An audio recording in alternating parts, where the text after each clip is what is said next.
صباح النور. ايه ده؟ امال فين هدى؟ هي كل يوم هتتاخر عن ميعاد الفطار كده؟ لا بس ايه؟ ميعاد الفطار الساعه 8 والساعه دلوقتي بقت 8 ودقيقه وهي لسه ما نزلتش من اوضتها. يمكن يا شرف تكون يمكن ايه؟ انت عارفه ان طول عمري التانية عندي لها قيمتها. وتفضلي يا ستي، اهي بقت 8 ودقيقتين وهي لسه ما ظهرتش. ايه ده؟ انت هتعمل ايه يا فرج؟ الشاي يا فندم. طيب خليه مكانه. انا قلت لك ما تقدمش اي حاجه الا ما تلاقينا كلنا هنا. حاضر يا فندم. صباح الخير. صباح النور. ايه اللي اخرك كده؟ جرالك ايه يا هدى؟ الساعه دلوقتي 8 وتلت ودقيقه كمان. معلش يا بابا، اصل ايه وبتاع ايه؟ الانسان اللي ما يحافظش على مواعيده يبقى انسان مش مظبوط. ومع ذلك عاوزه تقول ايه؟ المواصلات عطلتك، الشوارع من فوق لحد هنا كانت زحمه. خلاص يا شرف، حصل خير، وانا متاكده ان هدى ما عادتش هتعمل كده تاني. انا متاسفه قوي يا بابا. خلاص قدم الشاي يا فرج. حاضر يا فندم. لو سمحت لي يا بابا، أيوة. ممكن احضر عيد ميلاد صاحبتي ناديه الليله دي؟ ناديه؟ ناديه دي بنت كويسه ومن عيله اصيله. يعني حضرتك موافق؟ مفيش مانع، بس الحفله دي ميعادها الساعه كام؟ الساعه 6 يا بابا.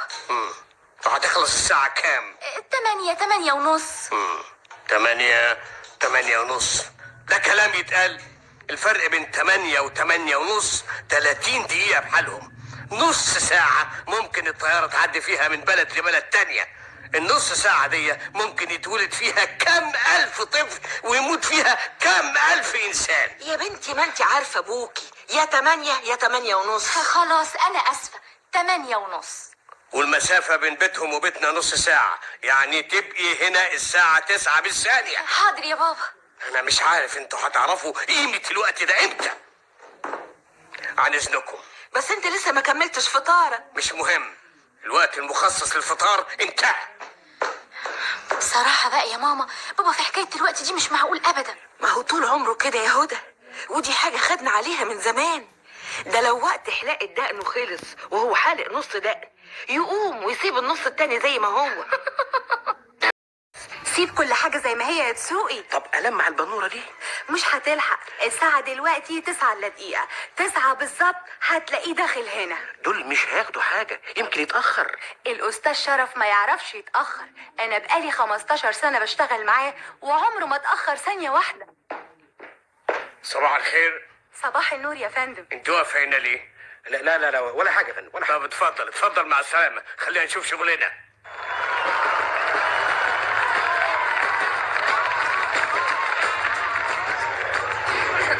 قاعدة لوحدك ليه يا هدى؟ ما تيجي معانا.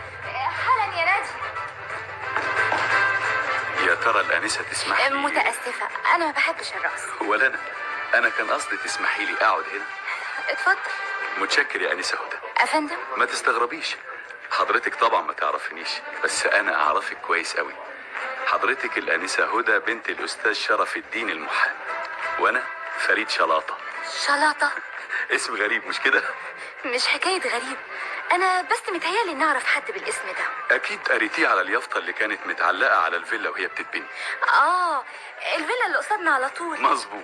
والدك المقاول اللي بناها؟ لا، دي الفيلا بتاعتنا ونقلنا فيها من حوالي شهرين، وكل الجيران تقريبا جم وتعرفوا علينا وباركولنا ما عدا انتوا.